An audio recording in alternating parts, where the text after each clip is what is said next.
Hi hello friends, మనం ఈరోజు వచ్చేసి 4th జూన్ 2020కి సంబంధించిన పేపర్ అనాలిసిస్ గురించి వీడియోలో డిస్కస్ చేద్దాం ఫ్రెండ్స్. సో ఈ వీడియోలో మీకు అందరికీ చెప్తున్నా, సో మీరు గమనించండి. ఇక్కడ పేపర్ అనాలిసిస్లో ఉండేది మ్యాక్సిమం కరెంట్ అఫైర్స్లో ఉండదు, కరెంట్ అఫైర్స్లో ఉండేది మ్యాక్సిమం పేపర్ అనాలిసిస్లో ఉండదు. సో రెండు చాలా డిఫరెంట్. సో అందుకని రెండింటిని కూడా చూడండి, ఫాలో అవ్వండి. సో ఇక్కడ ఏంటంటే దీనికి సంబంధించిన నోట్స్ డిస్క్రిప్షన్లో ప్రొవైడ్ చేశాను. సో ఈ పేపర్ అనాలిసిస్ది. సో ఈ పేపర్ అనాలిసిస్ విన్న తర్వాత దాన్ని చూస్తేనే మీకు కరెక్ట్గా అర్థమవుద్ది. లేదో కంగారు పడి మీరు పీడిఎఫ్ డౌన్లోడ్ చేసుకోవడానికి వెళ్ళిపోతే మీకు అసలు అర్థం కాదు. అసలు ఇవి ఎందుకు చదువుతున్నాం కూడా మీకు అర్థం కాదు. ఎందుకంటే ఫస్ట్ మీరు అసలు ఆర్టికల్ గురించి తెలుసుకోవాలి కాబట్టి. సో ఓకేనా. అండ్ మనం స్టార్ట్ చేద్దాం. స్టార్ట్ చేసే ముందు ఈ వీడియోని ప్రతి ఒక్కరు కూడా లైక్ చేయండి, నన్ను సపోర్ట్ చేయండి. అండ్ పీడిఎఫ్ చూడండి, ఎలా అనిపించిందో వచ్చి మళ్ళీ కామెంట్ సెక్షన్లో కామెంట్ చేయండి. మన ఛానల్కి చెందిన official current affairs, daily current affairs quiz app ఉంది, ఇంగ్లీష్ అండ్ తెలుగు. సో ఎవరైనా దాన్ని ఇన్స్టాల్ చేసుకోకపోతే ఇన్స్టాల్ చేసుకోండి. ఓకేనా. మనం టాపిక్లోకి వెళ్ళిపోదాం. చూడండి, రగ్బీ ప్రపంచ కప్ 2019 యొక్క 9వ ఎడిషన్ ఎక్కడ జరిగిందని మీకు ఆల్రెడీ నేను క్వశ్చన్ అడిగాను. సో చాలా తక్కువ మంది ఆన్సర్ చేశారు. ఆన్సర్ వచ్చేసి జపాన్లో జరిగిందండి, గుర్తుపెట్టుకోండి. అయితే ఈరోజు క్వశ్చన్ ఏంటి అంటే, అరుణాచల్ ప్రదేశ్లోని లోయర్ దిబాంగ్ వ్యాలీ వద్ద సిస్సేరి నది వంతెనను ఎవరు ప్రారంభించారు? అమిత్ షా, రామ్నాథ్ కోవింద్, నరేంద్ర మోడీ, రాజ్నాథ్ సింగ్. మీ ఆన్సర్ ఏంటి అనేది కామెంట్ సెక్షన్లో కామెంట్ చేయండి. అండ్ ఇక్కడ మనం చూసుకుంటే వచ్చే వారంలో భారత్కి 100 వెంటిలేటర్లు అమెరికా. ఓకేనా. సో ఇక్కడ మ్యాటరు దీనికి రిలేటెడ్గా ఇవ్వలేదు, కానీ ఇక్కడ వ్యాక్సిన్కి సంబంధించి ఇచ్చారనమాట. సో అమెరికాకు చెందిన యుఎస్ ఆర్మీ ఓకేనా వ్యాక్సిన్ పరిశోధకులు దీన్ని అయితే ప్రజెంట్ అయితే ఆర్మీ వ్యాక్సిన్ పరిశోధకులు దీన్ని అయితే వెల్లడించారు. ఏంటంటే ఈ ఏడాది అంటే ఈ సంవత్సరం చివరి నాటికల్లా కరోనాకి వ్యాక్సిన్ రానుంది అని. అయితే సైనిక అంటువ్యాధుల పరిశోధన కార్యక్రమం డైరెక్టర్ కల్వల్ వెండ్ సంసన్ జాక్సన్ ఈ విషయాన్ని వెల్లడించారనమాట. అంటే అక్కడ ప్రత్యేకంగా యుఎస్ ఆర్మీ కోసం సైనిక అంటువ్యాధుల పరిశోధన కార్యక్రమం అనమాట. సైనికులకు ఒకవేళ ఏమైనా అంటువ్యాధులు వచ్చినట్టు అనుకోండి, దాని మీద పరిశోధన జరుగుతుందనమాట. దానికోసం ఒక కార్యక్రమాన్ని స్టార్ట్ చేశారు అప్పట్లో. ఆ కార్యక్రమ director colonel when Samson Jackson ఈ విషయాన్ని వెల్లడించారు. ఇప్పటికీ ఈ సంవత్సరం చివరికల్లా వ్యాక్సిన్ వస్తుంది అని. అయితే దీనికోసం మేము ప్రైవేట్ సంస్థలతో కలిసి పనిచేస్తున్నామని సో అమెరికా రక్షణ మంత్రి మార్క్ ఎస్పర్ ఈ విషయాన్ని వెల్లడించడం జరిగిందనమాట. ఓకేనా. సో ఇప్పుడు ప్రజెంట్ వ్యాక్సిన్ కోసం ప్రపంచ దేశాల పరిశోధకులు ప్రయత్నిస్తున్నారు. సో చాలామంది సెప్టెంబర్, నవంబర్, అక్టోబర్ కల్లా తెచ్చేస్తామని చెప్తున్నారు. అది పక్కన పెడితే దీనికి తోడు మన దేశానికి వచ్చే వారంలో నెక్స్ట్ వీక్లో మన ఇండియాకి 100 వెంటిలేటర్లు అమెరికా అయితే పంపనుందనమాట. సో ఇవన్నీ కూడా మేము ఫ్రీగానే పంపిస్తామని సో అమెరికా అయితే చెప్తోంది. సో చూడాలి ఏం చేస్తుంది అనేది. ఓకేనా. సో ఇది గుర్తుపెట్టుకోండి. దీనికి సంబంధించిన కంప్లీట్గా నేను ఆ పీడిఎఫ్ నోట్స్లో ప్రొవైడ్ చేశాను, క్వశ్చన్స్తో అండ్ ఆన్సర్స్తో సహా. నెక్స్ట్, ఫిన్లాండ్లో భారత రాయబారిగా రవీష్ కుమార్. ఓకేనా. చూడండి, ఫిన్లాండ్లో భారత రాయబారిగా రవీష్ కుమార్ను భారత ప్రభుత్వం నియమించింది. సో ఈ మేరకు విదేశీ మంత్రిత్వ శాఖ బుధవారం ఉత్తర్వులు జారీ చేసింది. 1995 బ్యాచ్కి చెందిన ఇండియన్ ఫారెన్ సర్వీసెస్ అధికారి అయిన రవీష్ కుమార్ ప్రస్తుతం విదేశాంగ మంత్రిత్వ శాఖలో సంయుక్త కార్యదర్శి హోదాలో పనిచేస్తున్నారు. సో రవీష్ కుమార్ ఎవరు అంటే, సో ఇప్పుడు ప్రజెంట్ ఫిన్లాండ్కి భారత రాయబారిగా నియమించారు. ఎవరు నియమించారంటే విదేశీ మంత్రిత్వ శాఖ నియమించింది.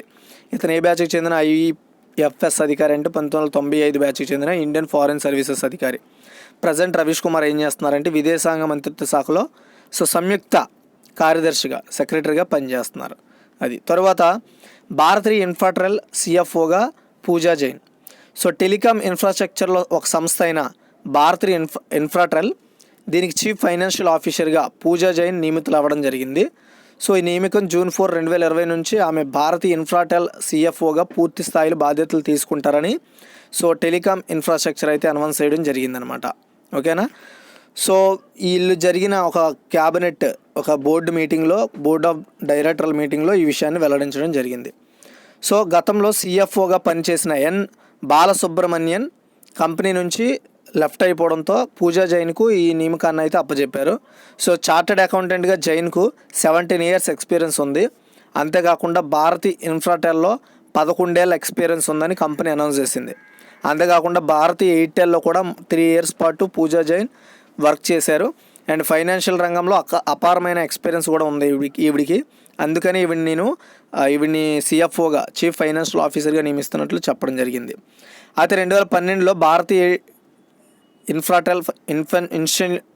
ఇన్షియల్ పబ్లిక్ ఆఫీసర్గా, ఐపీఏగా అడుగుపెట్టారు ఆవిడ. 12 సర్కిళ్ళ భారతీయ ఇన్ఫ్రాటెల్ అనుబంధ సంస్థ భారతీయ ఇన్ఫ్రాటెల్ వెంచర్ ఏకం కావడంతో భారతీయ ఇన్ఫ్రాటెల్ వెంచర్గా ఏర్పడడంతో ఇప్పుడు ఈవిడ్ని సిఎఫ్ఓగా నియమించడం జరిగింది. తర్వాత రోచే జిఎంగా సింప్సన్. అసలు ఈ రోచే అంటే ఏంటంటే ఇది ఒక మందుల తయారీ కంపెనీ అనమాట, రోచే అనేది. సో ఇది కూడా ఏ దేశానికి సంబంధించింది అంటే ఇక్కడ చూడండి, ఈ యొక్క కంపెనీ ఏదైతే రోచే కంపెనీ ఉందో, సో ఈ రోచే కంపెనీ అనేది స్విట్జర్లాండ్కి చెందిన కంపెనీ అనమాట. అయితే ఈ రోచే కంపెనీ ఏదైతే ఉందో దీన్ని రోచే ప్రొడక్ట్స్ ఇండియా అని పిలుస్తారు.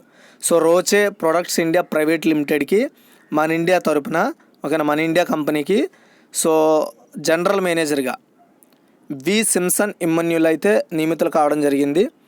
జాతీయ అంతర్జాతీయ స్థాయిలో ఇమ్మన్యుల్ వివిధ హోదాల్లో వివిధ క్యాడర్లో వర్క్ చేసిన అనుభవం ఉంది అతనికి.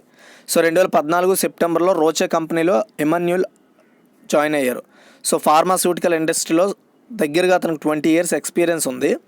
Marketing, strategic planning, sales management, new product planning, access తదితర రంగాల్లో ఇమ్మన్యుల్ పనిచేయడం కూడా జరిగిందనమాట. సో హెల్త్ కేర్ సెక్టార్లో ఇమ్మన్యుల్ ఎంతో అనుభవం ఉందని, కంపెనీకి ఎన్నో విధాలుగా అతను గైడ్ చేసినట్లు కూడా Roche central eastern Europe, Turkey, Russia and India subcontinent area head Andriana Trove ఈ విషయాన్ని వెల్లడించారు. సో స్విట్జర్లాండ్కి చెందిన రోచే కంపెనీ భారత్కు మంచి ప్రాధాన్యం ఇవ్వడంతో హెల్త్ కేర్ రంగాన్ని కొత్త తరహా ఆవిష్కరణలు చేయాలనే ఉద్దేశంతో ఈ కోవిడ్-19లో చాలా వరకు ఈ యొక్క మందుల తయారీ, వ్యాక్సిన్ల తయారీలు, సో బయోటెక్ కంపెనీలు బాగా డెవలప్ అవ్వడం, సో అందుకని వీళ్ళు కొత్త నిర్ణయాలు తీసుకోవడం జరుగుతుంది. ఎనీవే, సో రోచే కంపెనీ ఒక మందుల తయారీ కంపెనీ, దీనికి జనరల్ మేనేజర్గా వి సింప్సన్ ఇమ్మన్యుల్ని అయితే నియమించడం జరిగింది. అది తర్వాత ఎన్ఎఫ్ఎల్ ఎండీగా వీరేంద్రనాథ్. ఓకేనా. సో ఎన్ఎఫ్ఎల్ అంటే మీరు ముందుగా తెలుసుకోవాల్సింది, సో చాలా వరకు మీరు ఎడ్యుకేషన్ ఛానల్లో చూసే ఉంటారు, నేషనల్ ఫెర్టిలైజర్స్ లిమిటెడ్ అనమాట. ఇది కేంద్ర ప్రభుత్వం యాజమాన్యంలో పనిచేసే ఒక ఎరువుల కంపెనీ అనమాట, ఒక సంస్థ, ఎరువుల సంస్థ. ఇది ఎన్ఎఫ్ఎల్ అంటే నేషనల్ ఫెర్టిలైజర్స్ లిమిటెడ్. దీనికి చైర్మన్ అండ్ మేనేజింగ్ డైరెక్టర్గా వీరేంద్రనాథ్ దత్తకు అదనపు బాధ్యతలు అప్పచెప్పారు. ఓకేనా. చైర్మన్ అండ్ మేనేజింగ్ డైరెక్టర్గా సో వీరేంద్రనాథ్ దత్తాను నియమించడం జరిగిందనమాట ఎన్ఎఫ్ఎల్కి, గుర్తుపెట్టుకోండి. సో అక్టోబర్ 2018 నుంచి ఈ కంపెనీలో అతను సేవలు అందించడం జరుగుతోంది. ఇతను మహర్షి దయానంద్ యూనివర్సిటీ నుంచి ఎంబీఏ పట్టా పొందిన దత్తాకు పబ్లిక్ సెక్టర్ కంపెనీల్లో 35 years ఎక్స్పీరియన్స్ ఉందన్నమాట. ఓకేనా. అంతేకాకుండా ఇతను గెయిల్, ఓఎన్జీసీ సంస్థలో వర్క్ చేశారు. గెయిల్ ఇండియాలో అయితే ఏకంగా డైరెక్టర్గా బాధ్యతలు నిర్వహించే అనుభవం కూడా ఇతనికి ఉండడం జరిగింది. సో అంతేకాకుండా ఇతను ముంబైలోని బోర్డ్ ఆఫ్ మగానగర్ గ్యాస్ లిమిటెడ్ డైరెక్టర్గా కూడా పనిచేశారు. సో ఇతను గెయిల్లో అడుగుపెట్టి 10 years కంప్లీట్ అవడంతో ఇతనికి ఉన్న అనుభవం ప్రకారం ఇతని నేషనల్ ఫెర్టిలైజర్స్ లిమిటెడ్కి చైర్మన్ అండ్ ఎండీగా అయితే నియమించడం జరిగిందనమాట. ఇది గుర్తుపెట్టుకోండి. దీనికి సంబంధించిన పూర్తి డీటెయిల్స్ అనేవి నేను ఆ పీడిఎఫ్ నోట్స్లో ప్రొవైడ్ చేయడం జరిగింది. తర్వాత జాతీయ క్రీడా పురస్కారాల గడువు 2022 వరకు పెంపు. సో దీని గురించి అయితే నేను నోట్స్లో ఇవ్వలేదు. సో ఇది ఒక అప్డేట్ కోసం అనేసి నేనైతే చెప్పడం జరిగింది, జస్ట్ తెలుసుకోవాలని. జాతీయ క్రీడా పురస్కారాలు ప్రతి సంవత్సరం ఇవ్వడం జరుగుతుంది. అది ఏంది, రాజీవ్ గాంధీ ఖేల్ రత్న అవార్డు కానీ, అర్జున్ అవార్డ్స్ కానీ, సో ఇలా చాలా అవార్డ్స్ ఉంటాయన్నమాట ప్రతి సంవత్సరం ఇచ్చే అవార్డ్స్లో. అందులో ఈ రాజీవ్ గాంధీ ఖేల్ రత్న అవార్డుకి చాలామందిని నామినేట్ చేయడమే కాకుండా చాలామంది సెల్ఫ్ నామినేట్ కూడా చేసుకుంటున్నారు. సో అందులో భాగంగా ఇలా సెల్ఫ్ నామినేట్ కానీ అండ్ వేరే వాళ్ళు ప్రతిపాదించడానికి కానీ సో ఇప్పటి వరకు మనము ఆఫ్లైన్లో మాత్రమే చేయాల్సి ఉండేది. కానీ ఈ లాక్డౌన్ కారణంగా కేంద్ర క్రీడా మంత్రిత్వ శాఖ యాక్చువల్గా బుధవారంతో నామినేషన్ గడువు అయిపోవాలి. కానీ లాక్డౌన్ కారణంగా చాలామంది సో చేసి ఉండలేరు, వాళ్ళకి ఆ టైం లేకో లేదంటే వాళ్ళకి అలాంటి సిచ్యువేషన్ రాకో నామినేట్ ఇవి ఉండరు. అందుకనేసి వీళ్ళు ఏం చేశారంటే కేంద్ర క్రీడా మంత్రిత్వ శాఖ నామినేట్ చేసుకునే టైంని ఇంకొంచెం పెంచిందనమాట. సో ఆ పెంచుడు అనేది ఎంతవరకు ఉంటుంది అనేది చెప్పడం జరిగింది. సో ఈ పెంచిన కొత్త తేదీ ఓకేనా, సో ఈ నెల ఆఖరి వరకు ఉంటుందని సో ఈ ఏదైతే కేంద్ర క్రీడా మంత్రిత్వ శాఖ ఉందో అది చెప్పినట్టు జరిగింది. సో ఈ ప్రక్రియని ఇంకొంచెం ఎక్స్టెండ్ చేస్తున్నామని చెప్తూ అధికారులు అయితే ఈ విషయాన్ని అనౌన్స్ చేశారు.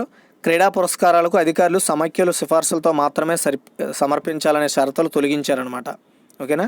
సో ఏంటంటే ఇంతకుముందు ఒకవేళ ఎవరినైనా ఒక స్పోర్ట్స్ పర్సన్ని నామినేట్ చేయాలనుకుంటే ఇలా జాతీయ క్రీడా పురస్కారాలకి ఓన్లీ దానికి చెందిన సమైక్యలు, అంటే దానికి సంబంధించిన ఇప్పుడు అంటే లైక్ క్రికెట్కి సంబంధించి క్రికెట్ బోర్డు కానీ, హాకీకి సంబంధించి హాకీ బోర్డు కానీ, ఇలా ఏ సంస్థలు ఆ సంస్థలు నామినేట్ చేసేవి ఆ ప్లేయర్స్ని. కానీ అలాంటిది లేకుండా, అలాంటి రూల్ లేకుండా సెల్ఫ్ నామినేట్ కూడా, అంటే నేను కూడా ఈ యొక్క జాతీయ పురస్కారానికి అర్హుడనే అని తెలియజేస్తూ మనము కూడా కేంద్ర క్రీడా మంత్రిత్వ శాఖకు నామినేట్ చేయొచ్చు మనం నేషనల్ ఇంటర్నేషనల్ వైడ్ అథ్లెట్ అయితే. ఓకేనా. సో ఆ విధంగా కొన్ని వెసులుబాట్లు ఇవ్వడం జరిగింది. అయితే జాతీయ సమైక్య స్పోర్ట్స్ బోర్డు మాజీ అవార్డు గ్రహీతల సిఫార్సులతో నామినేషన్లు అయితే పంపొచ్చు. సో ఇది జస్ట్ ఈమెయిల్ ద్వారా కూడా పంపొచ్చు. ఇకపై ఆఫ్లైన్లోనే నామినేట్ చేసేవారు అప్లికేషన్ పెట్టి. ఇప్పుడు కరోనా కారణం వల్ల బయటికి రావడానికి ఛాన్స్ లేదు కాబట్టి జస్ట్ ఈమెయిల్ ద్వారానే నామినేట్ చేయొచ్చు అనే ఒక అవకాశాన్ని కేంద్ర మంత్రిత్వ శాఖ అయితే ప్రొవైడ్ చేయడం జరిగింది. ఈ విషయాన్ని కేంద్ర క్రీడా మంత్రి అయిన కిరణ్ రిజిజు ఈ విషయాన్ని అనౌన్స్ చేయడం జరిగిందనమాట. ఓకేనా. అయితే ఇక్కడ చూసుకున్నట్టయితే దేశం అసాధారణ పరిస్థితిని ఎదుర్కొంటుంది. అథ్లెట్లు ఏ విధంగానూ వెనకబడి ఉండకుండా చూసుకునేందుకు జాతీయ క్రీడా పురస్కారాల నిబంధనలు సర్దుబాటు చేయడమే కాకుండా కొంతవరకు చూసుకుంటే ఖేలో ఇండియా పాకెట్ మనీ కూడా మనకి ప్రొవైడ్ చేసిన రోజులు గుర్తున్నాయి. ఒక 3 days బ్యాకే ఖేలో ఇండియాకి సంబంధించి కొంతమంది ఎవరైతే అథ్లెట్స్ ఉంటారో వాళ్ళకి పాకెట్ మనీ కింద 10,000, 15,000 అయితే ఇవ్వడం జరిగింది. అయితే రాజీవ్ గాంధీ ఖేల్ రత్నతో పాటు ప్రతి సంవత్సరం ఆగస్టు 29న హాకీ మాంత్రికుడైన ధ్యాన్ చంద్ జయంతి సందర్భంగా జాతీయ క్రీడా దినోత్సవం కూడా జరుపుకుంటారు. సో ఆ రోజునే ఈ యొక్క ఏవైతే అర్జున్ అవార్డులు కానీ, లేదంటే జాతీయ రాజీవ్ గాంధీ ఖేల్ రత్న అవార్డ్స్ కానీ, ఏవైతే నేషనల్ స్పోర్ట్స్ సంబంధించి రిలేటెడ్ పురస్కారాలు ఉంటాయి అవార్డ్స్, అవైతే ప్రదానం చేయడం జరుగుతుంది. ఎవరైతే నామినేట్ అయిన వాళ్ళని ఎవరినైతే సెలెక్ట్ చేస్తారో ఈ కేంద్ర క్రీడా మంత్రిత్వ శాఖ వాళ్ళు, సో ఆ యొక్క సెలెక్ట్ చేసిన పర్సన్స్ని రాష్ట్రపతి చేతుల మీదుగా ఈ అవార్డులు అయితే అందజేయడం జరుగుతుంది వాళ్ళకి. అది మ్యాటరు. ఓకేనా. నెక్స్ట్ సిఐ ప్రెసిడెంట్గా ఉదయ్ కోటక్ అండి. ఓకేనా. సో ఓకేనా, చూడండి, సిఐఐ అంటే కాన్ఫెడరేషన్ ఆఫ్ ఇండియన్ ఇండస్ట్రీ, గుర్తుపెట్టుకోండి. దీన్ని తెలుగులో భారత పరిశ్రమల సమైక్య అంటారు. దీనికి నూతన కార్యవర్గాన్ని ప్రకటించారు. 2020-21 ఏడాదిగాను ప్రముఖ బ్యాంకర్ అనమాట ఉదయ్ కోటక్ ప్రెసిడెంట్గా ఈ యొక్క సిఐఐకి ఎంపిక కావడం జరిగింది. Kotak Mahindra bank managing director and సిఇఓగా ఈ ఉదయ్ కోటక్ గారు వ్యవహరిస్తున్నారు. అయితే ఇప్పుడు ఇతనికి సిఐఐ అధ్యక్షుడిగా లైక్ కార్యవర్గానికి ప్రెసిడెంట్గా ఇప్పుడు ఇతను ఉంటారు కాబట్టి, సో ఇప్పుడు కోటక్ మహేంద్ర బ్యాంక్కి కొత్త మేనేజింగ్ డైరెక్టర్ అండ్ సిఇఓగా విక్రమ్ కిర్లోస్కర్ స్థానాన్ని భర్తీ చేయనున్నారన్నమాట. అలాగే Tata steel limited CEO and MD TV Narendra గౌరవ అధ్యక్షులుగాను, వైస్ ప్రెసిడెంట్గాను సంజీవ్ బజాజ్లు దీనికి నియమితులయ్యారు టాటా స్టీల్ లిమిటెడ్కి. సిఐఐతో 20 ఏళ్ళకు పైగా అనుభవం కలిగిన కోటక్ పలు ఛాంబర్లకు నాయకత్వం కూడా వహించిన అనుభవం ఉంది. అది సో దీనికి సంబంధించి పూర్తి నోట్స్ అనేది నేను ప్రొవైడ్ చేశాను. సిఐఐ అంటే ఏంది, ఇతను ఎక్కడ పనిచేశారు, ఇప్పుడు ఏం చేస్తున్నారు, అండ్ తర్వాత టాటా స్టీల్కి నూతన కార్యవర్గం ఎవరు, ఏంది అనేది కొత్తగా మొత్తం అంతా చెప్పాను. ఒకసారి నోట్స్ చూడండి. ఇక్కడ చూడండి, దీని గురించి కూడా నోట్స్లు ఇవ్వలేదు. సో ఇది ఇంపార్టెంట్ అని చెప్పడం జరిగింది, ఎందుకంటే దీనికి నోట్స్ అప్పుడే తయారు చేయకూడదని చేయలే. పటేల్ విగ్రహానికి 4 రెట్లు గ్రహ శకలం. ఓకేనా. సో మీకు అర్థం కాకపోయి ఉండొచ్చు, సింపుల్గా చెప్తాను చూడండి. ఈ గ్రహ శకలం పేరు గుర్తుపెట్టుకోండి. 1,63,348 అంటే దీన్ని 202 NH4 అని పిలుస్తారు. ఓకేనా. ఇక్కడ మీకు కనిపిస్తుంది చూడండి, ఇదే గ్రహ శకలం. సో ఇది భూమికి దగ్గరలో ప్రవహిస్తుంది అనమాట. దీని పరిమాణము 250 చుట్టూ 570 మీటర్లు. ఇది గుజరాత్లోని ఐక్యత విగ్రహం మీకు అందరికీ గుర్తుండే ఉంటుంది, సర్దార్ వల్లభాయ్ పటేల్ గారి విగ్రహం. ఆ విగ్రహం కంటే 4 రెట్లు పెద్దదంట ఈ గ్రహశాకలం. ఓకేనా. దీని యొక్క వేగము గంటకు 18,025 కిలోమీటర్ల వేగంతో వస్తుంది. ఇది ఆదివారం మధ్యాహ్నం 3:20 గంటలకు భూమికి సమీపంగా వెళ్తుందని అంచనా వేస్తున్నారు. ఇది భూమితో అయితే ఢీకొందు, కానీ దీని గురించి పూర్తి స్థాయి పరిశోధన అవసరమని పరిశోధకులు అయితే పరిశోధన చేస్తున్నారు. సో సింపుల్గా చెప్పాలంటే ఇక్కడ మీకు అర్థమయ్యే ఉంటుంది, ఈ గ్రహశాకలం అనేది భూమికి దగ్గరలో నుండి దీని పక్క నుండి వెళ్ళనుందంట. సో ఒకవేళ ఇది మన భూమికి కానీ అటాచ్ అయితే కొంచెం ప్రభావం పడే అవకాశం ఉంటుంది. కాకపోతే దీని ప్రభావం అనేది ఏమి ఉండదు. కాకపోతే ఇది కొంచెం డిస్టెన్స్తో మన భూమికి దగ్గరలో నుండి ప్రవహిస్తుంది అని చెప్తున్నారు. అయితే దీని మొత్తం పరిమాణము గుజరాత్లో ఉన్న ఐక్యత విగ్రహం కన్నా 4 రెట్లు పెద్దదంట, గుర్తుపెట్టుకోండి. ఓకేనా. సో ఇది గైస్. తర్వాత చికెన్ గున్యాకు త్వరలో వ్యాక్సిన్. ఇది చాలా పెద్ద ఆర్టికల్. సో క్లారిటీగా వినండి, కన్ఫ్యూజ్ అవ్వకండి. ఇక్కడ మీరు బాగా గమనించాల్సింది, చికెన్ గున్యాకు ఇప్పటివరకు సరైన చికిత్స వ్యాక్సిన్ లేదు. అయితే దీనిని తయారు చేయడానికి భారత్ బయోటెక్, మీరు ఈ పేరుని ఈ మధ్యన బాగానే వినే ఉంటారు. సో దీని గురించి చెప్తాను. అయితే ముందు దీని గురించి తెలుసుకునే ముందు మనం చికెన్ గున్యా అంటే ఏంటో తెలుసుకోవాలి. చికెన్ గున్యా అనేది మొదటిసారిగా 1952లో టాంజానియాలో ఐడెంటిఫై చేశారు. ఆ తర్వాత ఆఫ్రికా, ఆసియా దేశాల్లో దీన్ని బాగా ఐడెంటిఫై చేశారు. 2004 నుంచి వ్యాధి త్వరగా అందరిలో వ్యాపిస్తుంది. దీనివల్ల మొత్తం 43 దేశాల్లో 34 లక్షల మంది దీని బారిన పడడం. ఏడీస్ అనే ఆడదోమ కుట్టడం ద్వారా ఈ వ్యాధి అయితే వస్తుంది, గుర్తుపెట్టుకోండి. ఏడీస్ అనే ఆడదోమ. జ్వరం, తీవ్రమైన కీళ్ళ కండరాల నొప్పులు, తలనొప్పి తదితర లక్షణాలు ఈ చికెన్ గున్యాకు ఉంటాయి. అయితే చూడండి, చికెన్ గున్యా నియంత్రణకు మరో కీలక అడుగు పడింది. సో దీనికి వ్యాక్సిన్ కనుగొనేందుకు గాను మన ఇండియాకి చెందిన, అది కూడా తెలంగాణకు చెందిన భారత్ బయోటెక్ కంపెనీ ఈ యొక్క రైట్స్ని దక్కించుకుంది అనమాట. వ్యాక్సిన్ తయారు చేసే అవకాశాన్ని దక్కించుకుంది. చికెన్ గున్యా వ్యాక్సిన్ అభివృద్ధి చేయడానికి భారత్ బయోటెక్ ఇండియా లిమిటెడ్, దీన్నే BBIL అంటారు. అంతేకాకుండా ఈ BBIL అంటే భారత్ బయోటెక్ ఇండియా లిమిటెడ్ వాళ్ళు, ఇంటర్నేషనల్ వ్యాక్సిన్ ఇన్స్టిట్యూట్ IVI వాళ్ళు, వీళ్ళిద్దరూ కలిసి వ్యాక్సిన్ అయితే తయారు చేస్తున్నారు. సో ఈ వ్యాక్సిన్ తయారు చేయడానికి రెడీగా ఉన్నామని సో భారత్ బయోటెక్ ఒక ప్రకటన అయితే రిలీజ్ చేయడం జరిగింది బుధవారం, అంటే నిన్న. అయితే ఈ ప్రయోగానికి అవసరమైన ఫైనాన్షియల్గా దీనికి కావాల్సిన ఫండ్ని అయితే coalition of epidemic preparedness innovations, దీన్ని CEPI అంటారు. వీళ్ళు ఈ మేరకు $14.1 మిలియన్, అంటే మన ఇండియన్ కరెన్సీలో 106 కోట్ల రూపాయలు అయితే అందిస్తామని, ఇందులో ఇండియన్ గవర్నమెంట్ వచ్చేసి $2 మిలియన్ అంటే 15 కోట్ల గ్రాంట్ని ఇవ్వనున్నట్లు అనౌన్స్ చేయడం జరిగిందనమాట. ఓకేనా. సో అది. అయితే ఈ వ్యాక్సిన్ని మనం చూసుకున్నట్టయితే ఇక్కడ మీరు బాగా గమనించాలి. సో ఈ వ్యాక్సిన్కి పేరు వచ్చేసి BBV87 అనే ఒక పేరుతో ఈ వ్యాక్సిన్ అయితే తయారు చేస్తున్నట్లు చెప్పడం జరిగింది. సో దీని యొక్క తయారీకి క్లినికల్ ట్రయల్స్ అనేది బాధ్యత భారత్లో వ్యాక్సిన్ తయారీకి గుడ్ మ్యానుఫ్యాక్చరింగ్ ప్రాక్టీస్, అంటే కనిపెట్టడం వేరు, దాన్ని తయారు చేయడం వేరు కదా. సో కనిపెట్టిన వ్యాక్సిన్ని దీన్ని తయారు చేయడానికి ఇండియాలో ఉన్న గుడ్ మ్యానుఫ్యాక్చరింగ్ ప్రాక్టీస్, దీన్నే GMP అంటారు, దానికి అప్పచెప్పినట్టు. అంతేకాకుండా క్లినికల్ ట్రయల్స్ ఇండియాలోనే చేయనున్నట్లు కూడా భారత్ బయోటెక్ అయితే దీని గురించి అనౌన్స్ చేయడం జరిగింది. అంతేకాకుండా ఈ యొక్క వ్యాక్సిన్ వచ్చేసి ఈస్టర్న్ సెంట్రల్ దక్షిణాఫ్రికా నుంచి ఇన్యాక్టివ్ జన్యుల ద్వారా సేకరించిన కణాల ద్వారా ఈ వ్యాక్సిన్ అయితే తయారు చేస్తామని చెప్పడం జరిగిందనమాట. ఓకేనా. సో అది దీని గురించి. సో ఇంకా ఇందులో కొన్ని ఇంపార్టెంట్ క్వశ్చన్స్ వస్తాయన్నమాట. సో మొత్తం ఆర్టికల్లో. కానీ ఇక్కడ నేను చికెన్ గున్యా అనే టాపిక్ని, చికెన్ గున్యా వ్యాక్సిన్ టాపిక్ అయితే ఇక్కడతో అయిపోయింది. సో అందుకని ఇక్కడతో ఆపేయడం జరిగింది.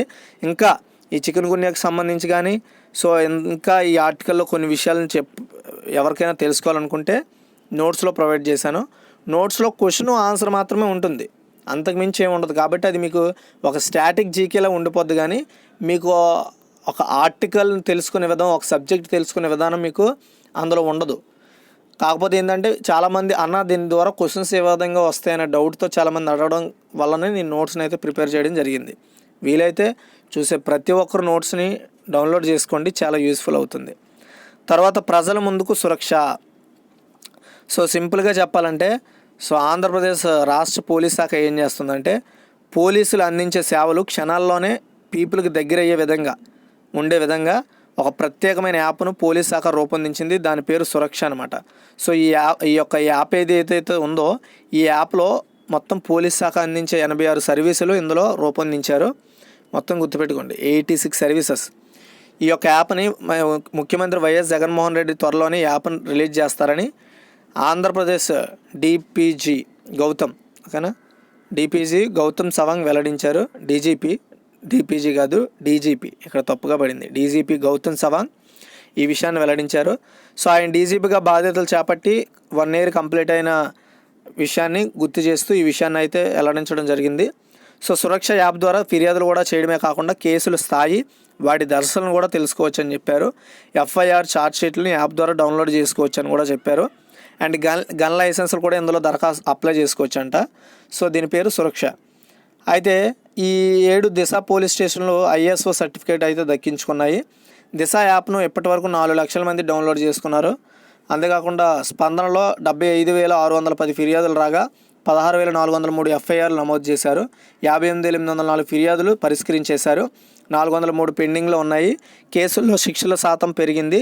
2017లో 43.3% పెరిగింది శిక్షలు శాతం. గుర్తుపెట్టుకోండి, ఇది ఆంధ్రప్రదేశ్లో. 2018లో 53.8%, 2019లో 51.1% శిక్షలు అయితే పడ్డాయని, ఈ ఏడాది 64% పెరిగాయని కూడా చెప్పడం జరిగిందనమాట. ఇది గుర్తుపెట్టుకుంటే సరిపోతుంది.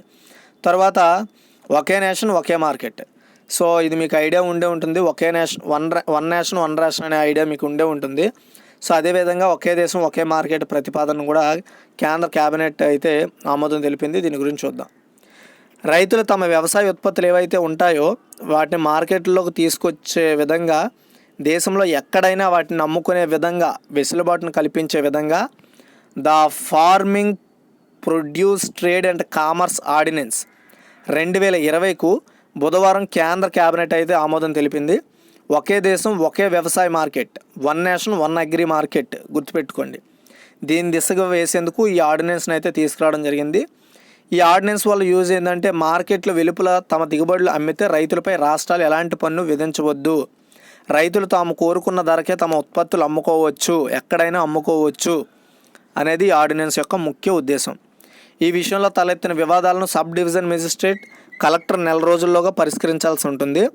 ఈ వివాదాలు సివిల్ కోర్టుల పరిధిలోకి అయితే రావు. ప్రస్తుతం రైతుల వ్యవసాయ market committee, agriculture produce marketing committee PPMCల్లోనే తమ ఉత్పత్తులు అమ్ముకోవచ్చు అనేది చెప్పారు. అయితే ఈ మార్కెట్లు వెలుపల అమ్మాలనుకుంటే వారిపై పలు ఆంక్షలు ఉంటాయి. కేబినెట్ నిర్ణయాలను కేంద్ర వ్యవసాయ మంత్రి నరేంద్ర సింగ్ తోమర్ వెల్లడిస్తూ APMCలు యథావిధిగా కొనసాగుతాయని అయితే ఎక్స్ప్లెయిన్ చేయడం జరిగిందనమాట. ఓకేనా. సో అది దీన్ని ఇక్కడ పక్కన పెడితే, ఈ ఆర్డినెన్స్ ద్వారా రైతులు నేరుగా తమ ఇళ్ల నుంచి ఆహార సంస్థలకు, ఫుడ్ ప్రాసెసింగ్ యూనిట్లకు, రైతు సహకార సంస్థలకు తాము కోరుకున్న ధరను తమ పంటలను అమ్ముకోవచ్చు అనమాట. అది అర్థమైంది కదా. అది నెక్స్ట్ వచ్చేసి 65 ఏళ్ల నాటి నిత్యావసర వస్తువులు, ఎసెన్షియల్ కమాడిటీస్, దీన్ని EC అంటారనమాట. ఈ చట్టాన్ని సవరణ చేసే ఈ యొక్క ఏదైతే the farming produce trade and commerce ordinance ఉందో, ఈ ఆర్డినెన్స్ 2020 అయితే ఈ చట్టంలో 65 ఏళ్ల చట్టమైన ఎసెన్షియల్ కమోడిటీస్ EC చట్టాన్ని సవరణ చేసే ఆ ఆర్డినెన్స్ని అయితే తీసుకురావడం జరుగుతుందన్నమాట. ఇది మీరు గుర్తుపెట్టుకోవాలి చాలా ఇంపార్టెంట్గా. ఓకేనా. అంతేకాకుండా ఇది ఏం చేస్తుందంటే, ఎవరైతే లైక్ వరదలు వచ్చినప్పుడు కానీ, విపత్తులు వచ్చినప్పుడు కానీ, కరువులు వచ్చినప్పుడు కానీ, సో వాళ్ళకి ఎలాంటి ఇబ్బందులు రాకుండా ధరలను అయితే నియంత్రణ చేయడము. ఆల్రెడీ మీకు చెప్పాను. సో నిన్న MSP అనమాట, మినిమం స్టాండింగ్ ప్రైజ్ని అయితే సో సవరిస్తూ కేంద్ర కేబినెట్ అయితే దానికి కూడా అనుమతి ఇచ్చిందని కూడా చెప్పాను నిన్న కరెంట్ అఫైర్స్లో. ఎవరైనా చూడకపోతే చూడండి. సో అందులోని భాగంగానే ఈ ఒక దేశం ఒకే మార్కెట్ అనే వినోదాన్ని కూడా తీసుకురావడం జరిగింది. ఇది పక్కన పెడుతూ ఓకేనా. తర్వాత కోల్కతా పోర్ట్ ఇక శ్యామ్ ప్రసాద్ ముఖర్జీ నౌకాశ్రయం. ఓకేనా. కోల్కతాలో ఉన్న నౌకాశ్రయం పేరును శ్యామ్ ప్రసాద్ ముఖర్జీ నౌకాశ్రయంగా మార్చే ప్రతిపాదనను కేంద్ర కేబినెట్ అయితే ఆమోదం తెలిపింది. ఈ సంవత్సరం జనవరిలో కోల్కతా పోర్ట్ ట్రస్ట్ 150వ వార్షికోత్సవ కార్యక్రమాన్ని ఉద్దేశించి ప్రధాని నరేంద్ర మోదీ గారు ప్రసంగించిన విషయం అందరికీ తెలుసు. ఆల్రెడీ దీని గురించి నేను కరెంట్ అఫైర్స్లో ఎక్స్ప్లెయిన్ చేశాను. కోల్కతా నౌకాశ్రయానికి జనసంఘ్ వ్యవస్థాపకుడైన శ్యామ్ ప్రసాద్ ముఖర్జీ పేరును పెడతామని. ఓకేనా. సో ఎవరండి శ్యామ్ ప్రసాద్ ముఖర్జీ? ఎవరు? కోల్కతా నౌకాశ్రయానికి జనసంఘ్ వ్యవస్థాపకుడు శ్యామ్ ప్రసాద్ ముఖర్జీ పేరు పెడతామని ప్రకటించింది. సో దీనికి సంబంధించి అనంతరం ట్రస్ట్ బోర్డు సభ్యులు ఫిబ్రవరి 25న భేటీ అయ్యి పేరు మార్పు ప్రతిపాదిస్తూ ఒక తీర్మానాన్ని కూడా ఆమోదించారు. కోల్కతా పోర్ట్ భారత్లో ఒక ఏకైక నదీముఖ నౌకాశ్రయం. 1870 నుంచి కోల్కతా పోర్ట్ ట్రస్ట్ ఆధ్వర్యంలో నడవడం జరుగుతోంది. దీనికి ప్రెసిడెంట్ అయితే శ్యామ్ ప్రసాద్ ముఖర్జీ పేరుని అయితే పెడుతున్నట్లు క్యాబినెట్ అయితే అప్రూవల్ చేసేసింది. ఇక దాని పేరు అయితే మారిపోద్ది అనమాట. ఇది ఈ ఆర్టికల్. నెక్స్ట్ ఎడిటోర్లు అండి. జీవనదులు మన జీవనాధారాలు. ఓకేనా. జీవనదులు అంటే ఏంది? అసలు జీవనదులు అంటే ఎల్లప్పుడూ ఏ సీజన్లో అయినా ఎంతో కొంత నీరు ప్రవహిస్తూనే ఉంటుంది. దాన్నే మనం జీవనదులు అంటాం. వర్షాకాలం, ఎండాకాలం, శీతాకాలం ఏ కాలంలోనైనా అలా ఆ నది ప్రవహిస్తూనే ఉంటుంది. దాన్నే మనం జీవనదులుగా పరిగణిస్తాం. అయితే ఈ జీవనదులే మన జీవనాధారాలు అనేసి ఈరోజైతే ఒక ఎడిటోర్లు. సో గాయ్స్, ఈ వీడియో చూసేవాళ్ళు ఒకటి గుర్తుపెట్టుకోండి, నేను కరెంట్ అఫైర్స్ అనేవి గత డిసెంబర్ నుండి ఫుల్ ప్లడ్జెడ్గా, డిసెంబరే కాదు అక్టోబర్లో కొంచెం అక్కడక్కడ మిస్ అయిన నవంబరు అండ్ డిసెంబరు, జనవరి, ఫిబ్రవరి, మార్చి, ఏప్రిల్, మే, ఇప్పుడు జూన్ కూడా డైలీ అప్డేట్ చేయడం జరుగుతుంది. సో ఎవరైనా ఒకవేళ మన పేపర్ కరెంట్ అఫైర్స్ మీద ఇంకా చూసి ఉండకపోతే ఒకసారి ట్రై చేయండి, ఒకసారి వెళ్ళి చెక్ చేయండి. కరెంట్ అఫైర్స్ మన ఛానల్లో ఏ రోజు లాస్ ఉండదు. సో ఫుల్గా కరెంట్ అఫైర్స్, పేపర్ అనాలిసిస్ కంటిన్యూగా వస్తున్నాయి. సో ఎవరైనా ఫాలో అవ్వాలనుకుంటే ఫాలో అవ్వండి. సరే, ఇప్పుడు మనం ఎడిటోర్లోకి వెళ్ళిపోదాం. చాలా ఇంపార్టెంట్ ఎడిటోర్లు ఇది. మనిషికి అతి ముఖ్యమైనది తప్పనిసరిగా ఉండేది మూడు. అది గాలి, నీరు, ఆహారం. గాలి లేకపోతే నిమిషాల్లోనే ప్రాణం పోతుంది. నీరు, ఆహారం లేకపోతే కొన్ని రోజుల్లో చనిపోవచ్చు మనం. ఓకేనా? అయితే వర్షం పడినప్పుడు కొంత నీరు భూమిలోకి ఇంకి మరికొంత నీరు ఉపరితలం పైనే, అది కూడా కాలువల ద్వారా ప్రవహిస్తూ ఉంటుంది. ఈ కాలువలు వాగుల్లో కలుస్తాయి, ఆ వాగులు నదుల్లో కలుస్తాయి. ఈ నదులు గలగల పారుతూ చివరకు సముద్రంలో కలిసిపోతాయి. ఇది కదా ఒక చైన్, ఇది అంతే కదా. వర్షము, కాలువలు. సో కాలువలు వచ్చేసి వాగులు, వాగులు వచ్చేసి, వాగులు అంటే ఏంటంటే లైక్ బట్టీలు ఎలా అంటారు, ఐడియా ఉండి ఉంటుంది వాగులు. సో వాగులు వచ్చేసి అలాగా చిన్న చిన్న ఏర్లు తర్వాత నదులు, అలా నదులు కాస్త సముద్రాల్లో కలుస్తూ ఉంటాయి. అయితే ఆశ్చర్యకరమైన విషయం ఏంటంటే కాలువల్లోని నీరైనా, వాగులోని నీరైనా, నదుల్లో నీరైనా తాగడానికి అనువుగా ఉంటుంది. కానీ సముద్రంలో కలవగానే, కడలి అంటే ఏంది, సముద్రంలో కలవగానే తాగడానికి ఆ నీరు పనికిరాదు, ఎందుకంటే అందులో ఉప్పు కలుస్తుంది కాబట్టి. అయితే వర్షాలు పడినప్పుడు ఈ పరిస్థితి. అయితే ఏటా 4 నెలల్లోనే కదా వర్షాలు కురిసేది, 4 నెలల్లోనే వర్షాలు కురిస్తాయి. మరి మిగిలిన 8 ఏళ్లలో ఏమిటి పరిస్థితి? అప్పుడు జీవనదులే మనకి జీవనాధారాలు అని దీని అర్థం, అంతే కదా. అంటే నార్మల్గా వర్షాలు పడేటప్పుడు ఏర్ల ద్వారా వాటర్ని తీసుకొని దీన్ని స్టోర్ చేసి ప్యూరిఫై చేసి వాడుకుంటాం. అది సముద్రంలో కలిస్తే పనికిరాదు. కానీ వర్షాకాలం కూడా మనకి ఎప్పుడెప్పుడు ఉంటుందండి? కేవలము వర్షాలు పడిన 4 నెలల్లోనే దీని ప్రభావం ఉంటుంది. కానీ వర్షాలు పడలేనప్పుడు కూడా మనకి వాటర్ అందాలంటే ఎవరు ఉపయోగపడుతుంది మనకి? ఇక్కడ జీవనదులు అనే ఒక నదులు ఉపయోగపడతాయి మనకి బాగా. అయితే భారతదేశంలో జీవనదులకు ముఖ్యంగా 2 జన్మస్థానాలు ఉన్నాయి, గుర్తుపెట్టుకోండి. ఒకటి హిమాలయ పర్వతాలు, రెండవది పశ్చిమ కనుమలు. హిమాలయ పర్వతంలో జన్మిస్తున్న నదులు మంచు కరగడం వల్ల అది నీటిగా కరిగి ప్రవహిస్తూ వస్తుంది. అందువలన ఇవి జీవనదులే అనమాట. అంటే ఆ మంచు అనేది కరిగి మెల్లమెల్లగా కరుగుతూ రావడం వల్ల అది నిత్యం ప్రవహిస్తూనే ఉంటుంది. అందుకే ఆ హిమాలయాల ద్వారా వచ్చే ముఖ్యమైన నదులు ఏంది? సింధు, గంగా, బ్రహ్మపుత్ర నదులు, ఇవన్నీ జీవనదులు. హిమాలయ పర్వతాల్లోని టిబెట్లోని కైలాస పర్వత సానువుల్లో పట్టీ జీలం, చేనాబ్, రావి, బియాస్, సట్లెజ్ అనే 5 ఉపనదులు కలుపుకొని సింధు నది ఎక్కువ భాగం పాకిస్తాన్లో ప్రవహించి అరేబియా సముద్రంలో కలిసిపోతూ ఉంటుంది. గుర్తుపెట్టుకోండి ఈ మ్యాప్ని, చాలా ఇంపార్టెంట్ ఇది. ఓకేనా? సో నేను ఎడిటోరియల్ చేయడానికి రీజన్ ఇదే, మీకు స్టాక్ జీకే కవర్ అవుతూ మీకు ఒక సబ్జెక్ట్ తెలుస్తుంది అనమాట. ఓకేనా? చూడండి, జేలాం, చేనాబ్, రావి, బియాస్, సట్లెజ్ అనే 5 ఉపనదులు సింధు నదిలో కలుసుకొని అది పాకిస్తాన్ గుండా ప్రవహించి అరేబియన్ సముద్రంలో కలిసిపోతుంది. గుర్తుపెట్టుకోండి. అయితే మన స్థానంలో పాకిస్తాన్ ఉంటే ఒక్క చుక్క కూడా పక్క దేశానికి వదిలేది కాదు. కానీ మన అంతర్జాతీయ నది జలాల ఒప్పందం ప్రకారం 1 వంతు మాత్రమే మనం వాడుకొని 3 వంతులు పాకిస్తాన్కి వదిలేస్తున్నాం. ఈ నదిలో కలుస్తున్న ఉపనదుల వల్ల మన దేశంలో పంజాబ్, హర్యానా, రాజస్థాన్ రాష్ట్రాలకు కొంత ప్రయోజనం వస్తుంది. కాబట్టే దీన్ని అయితే వదిలేయడం జరిగింది. అయితే భారతదేశంలో ప్రవహించే జీవనదులన్నింటిలో ప్రధానమైనది గంగా నది. గుర్తుపెట్టుకోండి. భూమికి 7000 అడుగుల ఎత్తులో హిమాలయ పర్వతాల్లో ఉన్న గంగోత్రి అనే హిమానీ నదం వద్ద పుట్టి, గంగా నది ఎక్కడ పుడుతుందండి? గంగోత్రి అనే ఒక హిమానదం వద్ద పుట్టి కిందకు జాలువారుతుంది అనమాట. ఉత్తరప్రదేశ్, బీహార్, బెంగాల్ రాష్ట్రాల మీదుగా ప్రయాణించి బంగాళాఖాతంలో కలిసిపోతుంది. ఈ నది ప్రవహించే మార్గంలో ఎన్నో పుణ్యక్షేత్రాలు, గుళ్ళు, గోపురాలు, చారిత్రకమైన ప్రదేశాలు ఉన్నాయి. అలహాబాద్ సమీపంలో ప్రయాగలో త్రివేణి సంగమంలో ఈ గంగా నదిలో యమున, సరస్వతి నదులు కూడా కలుస్తాయి. ఓకేనా? గంగా నదిలో ఏవండి? యమున, సరస్వతి నదులు కూడా కలుస్తాయి. అందుకే ఈ క్షేత్రాన్ని హిందువులు అతి పవిత్ర స్థలంగా తీసుకుంటారు. ఇక్కడ శ్రీమాధవేశ్వర దేవి శక్తిపీఠం కూడా ఉంది. ఈ 2 ఉపనదులే కాకుండా గండకి, కోసి, చంబల్, బేత్వా, సోనా, దామోదర్ ఇవి కూడా ఉపనదులే. ఇవి కూడా గంగా నదిలోనే కలుస్తాయి. గంగా నది ప్రక్షాళన ఒక బృహత్కర కార్యక్రమంగా జరుగుతుంది. ఈ నది ఆనుకునే అలహాబాద్, పాట్నా, వారణాసి నగరాలు కూడా వెళ్తాయి. ఈ నది మొత్తం పొడవున 2,510 కిలోమీటర్లు. హిమాలయాల్లో మానస సరోవరం సమీపంలో పుట్టి డిబేల్, అరుణాచల్ ప్రదేశ్, అస్సాం, బంగ్లాదేశ్ల గుండా ప్రవహించి బంగాళాఖాతంలో కలిసిపోతుంది. దీని ప్రవాహం మార్గం పొడవు చూసుకుంటే 2,580 కిలోమీటర్లు. మన ఇండియాలో ప్రవహించే మార్గం చూసుకుంటే 885 కిలోమీటర్లు. మిగతాది బంగ్లాదేశ్ ఆ విధంగా పోతుంది. ఇక జీవనదులు రెండవ జన్మస్థానమైన పశ్చిమ, ఇప్పటి వరకు నేను హిమాలయాల్లో పుట్టే నదుల గురించి చెప్పాను. ఇప్పుడు మన దేశంలో పశ్చిమ కనుమలు వర్షాకాలంలో కురిసే నీరు ఈ సమయంలో నిక్షిప్తమై సంవత్సరం పొడుగునా ఉద్భవిస్తూ నీరు ప్రవహిస్తూ ఉంటుంది. కనుమలు అంటే లైక్ ఎలా ఒక కొండ ప్రాంతాలు అనమాట.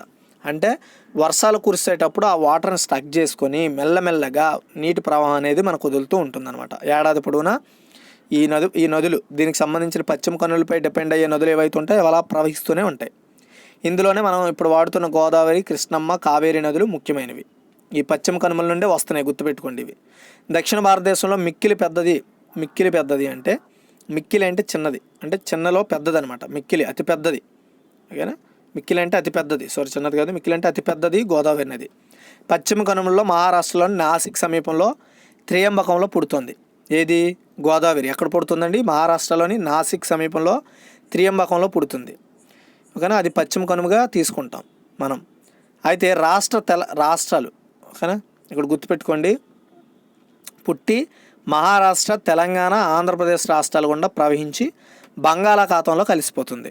ఈ నది పరివాహక ప్రాంతాలు ఉన్న పుణ్యక్షేత్రాలు మరే నదికి లేవు. పుట్టిన స్థలం త్రయంబకేశ్వరం పుణ్యస్థలమే. ఆ తర్వాత తెలంగాణ రాష్ట్రంలో అడుగుపెట్టిన స్థలంలో బాసరా సరస్వతి దేవి కూడా పుణ్యస్థలమే. తర్వాత ధర్మపురం లక్ష్మీ నరసింహస్వామి పావనం కూడా పుణ్యక్షేత్రమే. అటు పిమ్మట కాళేశ్వర శివాలయం దగ్గర మలుపు తిరుగుతుంది, అది కూడా పుణ్యక్షేత్రమే. మరికొంత దూరంలో భద్రాచల సీతారాములు స్పర్శతో రాజమండ్రి ద్వారా ప్రవహిస్తూ ద్రాక్షారామం అంతర్వేది దగ్గర బంగాళాఖాతంలో కలిసిపోతుంది, గుర్తుపెట్టుకోండి. అయితే గోదావరి నది మొత్తం పొడవు 1,584 కిలోమీటర్లు. ప్రస్తుతం కాళేశ్వరం దగ్గర 1 కోటి ఎకరాల పైగా నీరందించే ఆనకట్ట తయారవుతుంది. అది ఎవరు నిర్వహిస్తున్నారు? తెలంగాణ గవర్నమెంట్. అంటే గోదావరి నది వేలాది మందికి అన్నం పెట్టి అన్నపూర్ణ అవుతుందన్నమాట. ఈ జీవనదికి మంజీరా, మానేరు, ప్రాణహిత, సబరి, ఇంద్రావతి, సిలేరు అనే ముఖ్యమైన ఉపనదులు ఉన్నాయి గోదావరికి, గుర్తుపెట్టుకోండి ఇవి. కృష్ణమ్మ కూడా పశ్చిమ కనుమల్లోనే మహాబలేశ్వరం పుణ్యక్షేత్రంలో పుట్టి మహారాష్ట్ర, తెలంగాణ, ఆంధ్రప్రదేశ్ రాష్ట్రాల్లో ప్రవహిస్తుంది. కృష్ణమ్మ, కావేరి, గోదావరి మహారాష్ట్ర పశ్చిమ కనుమల్లోనే ఇవి పుడుతున్నాయి. ఇది కూడా బంగాళాఖాతంలోనే కలుస్తుంది. మధ్యలో అమరావతి రామాలలో ఒకటి అమరేశ్వర స్వామి సన్నిధిని దాటుకుంటూ విజయవాడ కనకదుర్గమ్మ కాళ్ళ కడుగుతూ సమీపంలో కలుస్తుందన్నమాట. అయితే పంజాబ్లోని బాక్రానంగల్ డ్యామ్ తర్వాత పెద్దదైన నాగార్జున సాగర్ డ్యామ్ కృష్ణానదిపైనే కట్టారు, గుర్తుపెట్టుకోండి. ఈ నాగార్జున సాగర్ ఏ నదిపై ఉందంటే కృష్ణానదిపైన, గుర్తుపెట్టుకోవాలి మీరు. కృష్ణా జిల్లా, గుంటూరు జిల్లాలో 1000 ఎకరాలను ఈ నీరు ఉపయోగపడుతుంది. దీని పొడవు 1,440 కిలోమీటర్లు. ఈ జీవనది భీమా, మూసి, ఘటప్రభ, మన్నేరు ముఖ్యమైన ఉపనదులు. అయితే కావేరీ నది కర్ణాటక రాష్ట్రంలోని పడమటి కనుమల్లో తలకావేరి అనే చోట పుట్టింది. కావేరి గుర్తుపెట్టుకోండి, ఇది కర్ణాటకలో పుట్టింది. అదే గోదావరి, కృష్ణ మహారాష్ట్రలో పుడుతున్నాయి. కర్ణాటక, తమిళనాడు రాష్ట్రాల గుండా ప్రవహిస్తూ బంగాళాఖాతంలో కలిసిపోతుంది. మన దేశంలో చాలా నగరాలు నదులు పక్కనే వెలిసాయనేది మనకు తెలుసు. అందులో ఢిల్లీ, అలహాబాద్, పాట్నా, వారణాసి, కోల్కతా, గౌహతి, శ్రీనగర్, మదురై, తిరుచిరాపల్లి, విజయవాడ ఇలా చాలా నగరాలు ఆయా నదులు పక్కనే ఏర్పడ్డాయి. ఇవన్నీ కూడా అభివృద్ధి అయిన నగరాలు, రాజధాని నగరాలు ఇవి. ఈ నదులు కలుషితం కాకుండా కాపుకోవడం మన బాధ్యత. సో ఇప్పటికే గంగా మిషన్ అనేది సెంట్రల్ గవర్నమెంట్ స్టార్ట్ చేసింది. ఆ గంగా మిషన్ దేనికి ఉపయోగపడుతుందండి? నదులని శుభ్రం చేసేదే ఆ మిషన్ ముఖ్య ఉద్దేశం అనమాట. ఎందుకంటే సో నదులు అనేవి చాలామంది ప్లాస్టిక్ పడేయడమో, వ్యర్థాలు పడేయడమో, ఏదో ఒకటి చేయడం వల్ల నదులు కలుషితం అవుతున్నాయి. అంతేకాకుండా నదుల్లోకి డైరెక్ట్గా పరిశ్రమల వాటర్ను కూడా వదిలేయడము కలుషితం అవుతున్నాయి. దాన్ని ఉపయోగించుకునే పంటలు, దాన్ని తాగే మనుషులు, దాన్ని తాగే పశువులు కూడా ప్రమాదం బారిన పడి చాలా క్యాన్సర్లతో బాధపడుతూ చనిపోతున్నారు. సో వీటన్నింటినీ అరికట్టే విధంగా, అంతేకాకుండా అందులో ప్లాస్టిక్ చాలా ప్రమాదకరమైంది, దాన్ని కూడా ఏరవేసే విధంగా మిషన్ స్టార్ట్ చేసింది. సో ఆ మిషన్ పురోగతి అనేది 2023కో 2024కో కంప్లీట్ అవుతుందన్నమాట. అది నరేంద్ర మోదీ గారు 2.0 గవర్నమెంట్ ఎండ్ అయ్యే టైంకి కంప్లీట్ చేయాలనేది లక్ష్యంగా పెట్టుకున్నారు. సో అంతేకాకుండా ఓన్లీ గవర్నమెంటే చేసే పని కాదు, ముందు ఇది మన బాధ్యత. మన నదిలో చెత్తను పడేటప్పుడు కానీ లేదంటే నదిలో ఎవడైనా చెత్త పడేటప్పుడు చెప్పాల్సిన బాధ్యత, వినాల్సిన బాధ్యత మనపై ఉంది. ఎందుకంటే గుర్తుపెట్టుకోండి, మనం ఎందులోనైతే చెత్తను పడేస్తున్నామో అదే నీటిని మనం ప్యూరిఫై చేసుకొని తాగుతున్నాం అనే విషయాన్ని చాలామంది మర్చిపోతున్నారు. సో అది గుర్తుపెట్టుకుంటే డెఫినెట్గా ఫ్యూచర్లో మనం ఇంకా ఎలాంటి నీటి కొరత లేకుండా, అంతేకాకుండా ఈ ఉపనదులను కూడా కాపాడుకునే విధంగా చేయాలంటే మనం గ్లోబల్ వార్మింగ్ని తగ్గించుకోవాలి. సో పర్యావరణాన్ని కాపాడుకునే బాధ్యత మనపై ఉంది. ఎప్పుడైతే అలా చేస్తామో మనం దేనికి ఇబ్బంది పడాల్సిన అవసరం ఉండదు. సో మనం ఇంతకింతకి మనం ఎప్పుడైతే మన పర్యావరణాన్ని దెబ్బతీస్తున్నామో దానికి కారణాలు ఈ కరోనా. పర్యావరణం అంటే ఒక్క నీరు గాలే ఉండదు, అందులో జీవరాశులు కూడా ఒక భాగమే. అంటే మన వల్ల మనమే వైరస్లు తెచ్చుకుంటున్నాం, క్యాన్సర్లు తెచ్చుకుంటున్నాం, హెల్త్ ప్రాబ్లమ్స్ తెచ్చుకుంటున్నాం, కొత్త కొత్త మనుగడలు తెంచుకుంటున్నాం. అంతే కదా, చాలా వరకు పక్షులు జీవరాశులు నశించిపోతున్నాయి, కనుమరుగు లేవు. కానీ పక్షులు జీవరాశుల వల్ల మనం బతికేది వాటి మీదే, అవి బతికేది మన మీదే అనేది గుర్తుపెట్టుకోవాలన్నమాట. సో జీవనదులే మన జీవనాధారాలకు ముఖ్యమైనవి, గుర్తుపెట్టుకుంది. అందులో మీకు షేర్ చేసింది ఏంటంటే ఏ దానికి ఏ ఉపనదులు ఉన్నాయి, ఎక్కడ పుడుతున్నాయి, ఎలా పుడుతున్నాయి, పశ్చిమ కనుమలైంది, ఈ నెక్స్ట్ హిమాలయ పర్వతాలు అయింది ఏంటి అనేది క్లారిటీగా ఎక్స్ప్లెయిన్ చేశాను. సో ఈ వీడియో కానీ మీకు అర్థమైతే నచ్చితే లైక్ చేయండి, షేర్ చేయండి. సో మరిన్ని అప్డేట్స్ కోసం మన ఛానల్ సబ్స్క్రైబ్ చేసుకోండి. Thanks for watching guys.